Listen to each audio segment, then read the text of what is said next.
wonderful human rights seminar, and we had a wonderful time yesterday.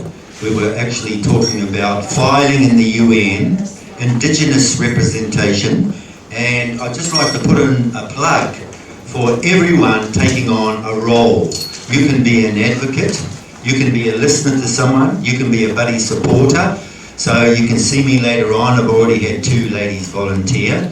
One lady wanted to know about self-representation in court, and another lady wanted to hand out pamphlets at the courthouse promoting the Mackenzie Friend. So you can talk to me about that later on. Actually enlist in something practical, an ambassador functionary role.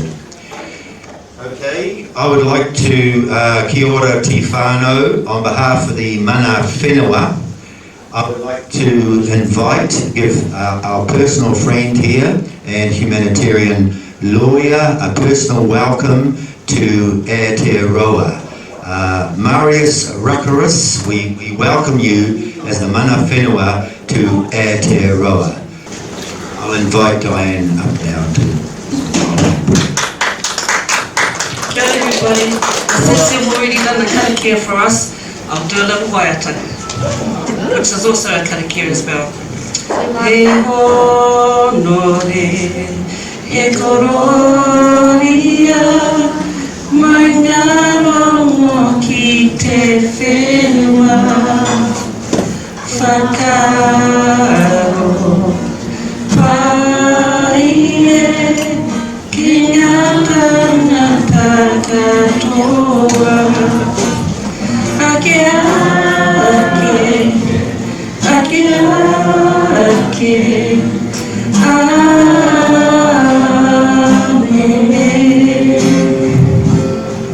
te atua, te parinya,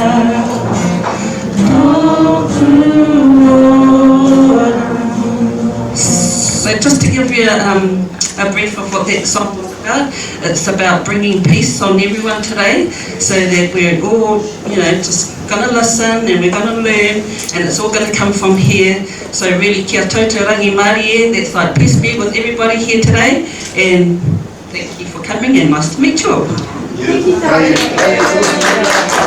Wonderful. We'll hand it over to you now, Steve. Do I really need the mic? It helps. Yeah, loud and clear. Like, I'm just a citizen like you guys. I'm nothing special. And yesterday we started with Pink, who's a musician, and a speech that she made at the Grammys. And I think it's incredibly powerful. And basically, I don't give a damn about your politics, I care about your kids. And you can't sit there and do nothing. But show a bit of kindness. And getting out there and helping your friends and your neighbours is a form of rebellion. And I'm using those words from Pink just off the top of my head, but they were just some of the things that really struck me about that. And I think that Families for Justice, we started as a group of traumatised parents, because we're non-gender, non-race, non-religion. So we were trying to figure out as people that were involved in our businesses and I was a business person, and our families and our jobs, and then all of a sudden get dumped into the child protection system, which is, the family court, a rangatamariki, psychologists, the New Zealand police, and family court. And we discovered what a lawless, corrupt, evil place that is. And it sure isn't for the benefit of the kids or the families. But someone is making a lot of money out of this. I mean, it has a turnover of twice the criminal court. Now let's not forget the lawyers, because they want to extenuate the conflict so they make more money. The idea that they're helping you is an absolute load of rubbish. But the problem is then you've got to become a self-litigant. It means you've got to learn a whole new part of life, which is, law, psychology, all sorts of nuances of things where people will study for 4 or 5 years at university and then some of them may not do it. So Families for Justice, that's where we started. And as we went on, we started to grow around the country because there's a lot of disenfranchised New Zealanders. And we were trying to figure out ways to fix it. We want, I think most of us here would say that 15 or 20 years ago, New Zealand was a really good place to live. But in my personal opinion, the last 10 to 15 years, New Zealand's a very toxic place. And you go to Auckland's even worse.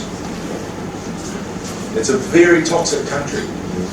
This is not a safe place to live, to be a protected parent and a child.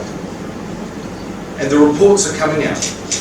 We've got whānau ora, we've got the family court law reform that says that the family court's not fit for the purpose.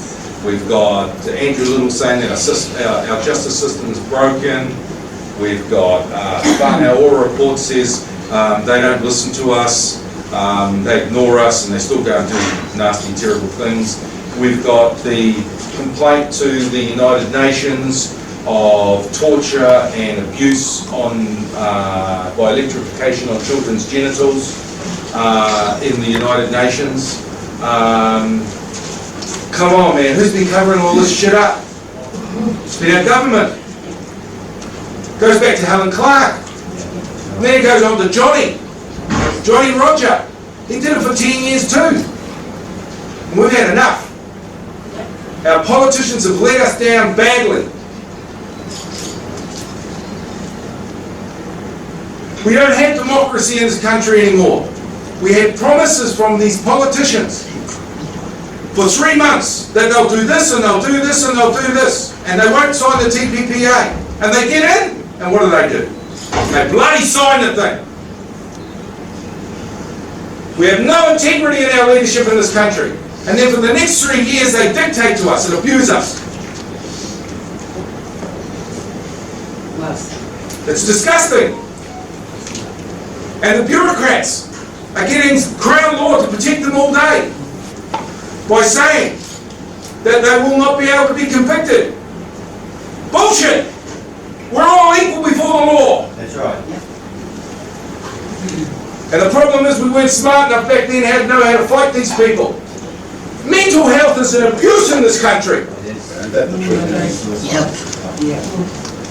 We lose more people dying of suicide in New Zealand to the family court than we lose in car accidents.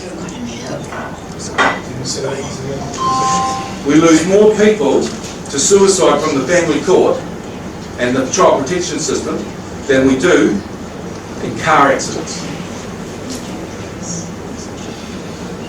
Now come on, citizens, all I'm saying is we have to stand up. Otherwise, what on earth are we going to pass on to these little fucks? And while I'm still strong enough, I don't want to have my children involved in this. They were victims as well. We've all got a story. Otherwise we wouldn't be here. My government used my children in an international drug operation with drug dealers with AK-47s. And John Keys and Mike Bush and Nan Tolley and Bennett thought it was okay, and that we were just collateral damage.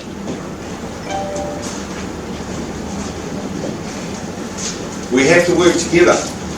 We've got to stop fighting amongst ourselves, and we've got to head in the same direction.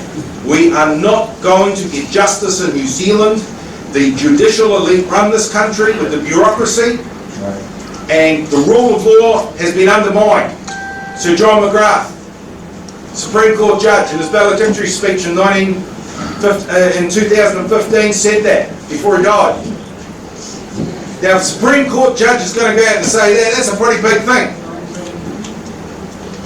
And Crown Law, who is our taxpayers' money, are all there to win at all costs to protect the state. They're not promoting justice. Right.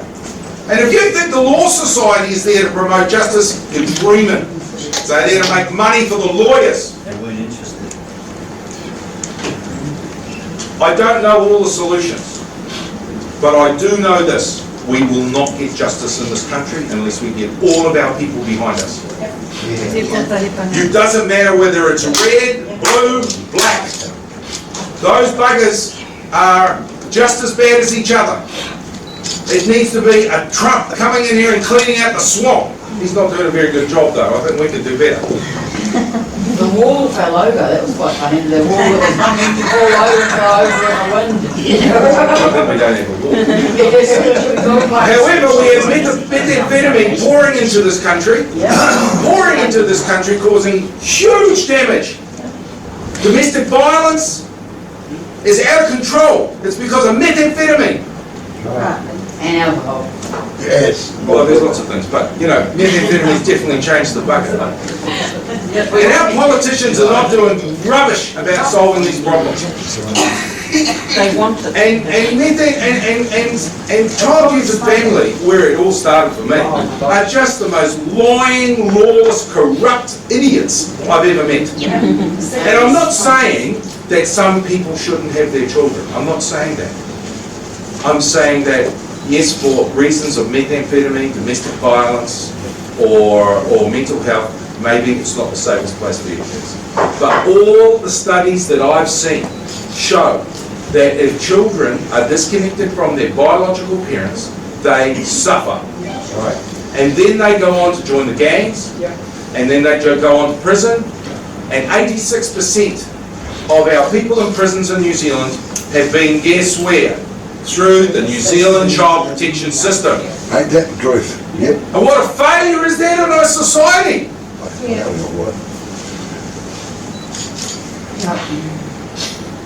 And I'm telling you that our politicians are not doing what we want them to do to fix this up.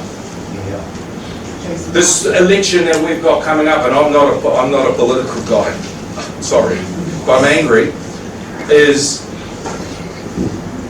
going to be a very big election. And people are going to have to wake up to the fact who we can trust. And I mean, really, I look at National, and I see Simon Bridges and Paul Bennett. I mean, honestly, I voted for those guys. He was born in that. Years ago, I used to vote for them. And then when I woke up, I joined New Zealand First, hoping that they might be the answer. And got straight, and Tracy Martin and Ron Marks and Doric Ball, or no balls, threw my kids under the bus. And then I went on with Labour. And Andrew Little, I know those guys are trying, but they've got 7 Labour MPs that are Maori. My God, if I was a Maori, I'd be pissed. Sorry. Anyway, today we've realised that our human rights are being smashed in this country every day. And you know, it's all a news to me. I didn't actually realise unless there's events that happened to me. One of the problems we've got in New Zealand, if it isn't happening to you, if it doesn't affect you. Well, let's be very clear here. I was a middle-class white person and they knocked on my door and it affected me. They could be knocking on your door. And some of my Pākehā brothers and citizens out there better know. They are indiscriminate, just like methamphetamine. It hits the rich, the poor, the black, the Indian, the Chinese, the Maori, everybody, Pacific Islanders. It's just as indiscriminate. So we have realised that we had to start looking around the rest of the world and see what was going on to try and find solutions and what was actually happening. And we've been working with a number of international human rights lawyers, and we've discovered that if you're an international human rights lawyer and your government hasn't taken away your practice certificate as a lawyer or arrested you, you're a useless human rights lawyer. Because the only reason they do that is because they retaliate, because you're telling the truth. And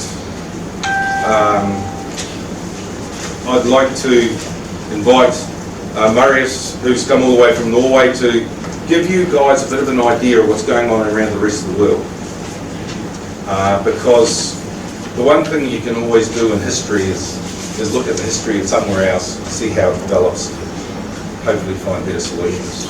And that's what we have to do. Marius, thank you very much for coming all the way from Norway. Little old Hamilton, country place, good people. And the other thing I'd like to say to the Families for Justice people, thank you very much for the last few years. You have been solid. There's a couple of people here who know what I'm talking about. It's been a battle, and I really, really, really am very, very grateful for some of those people that have stood up for us. Thank you very much.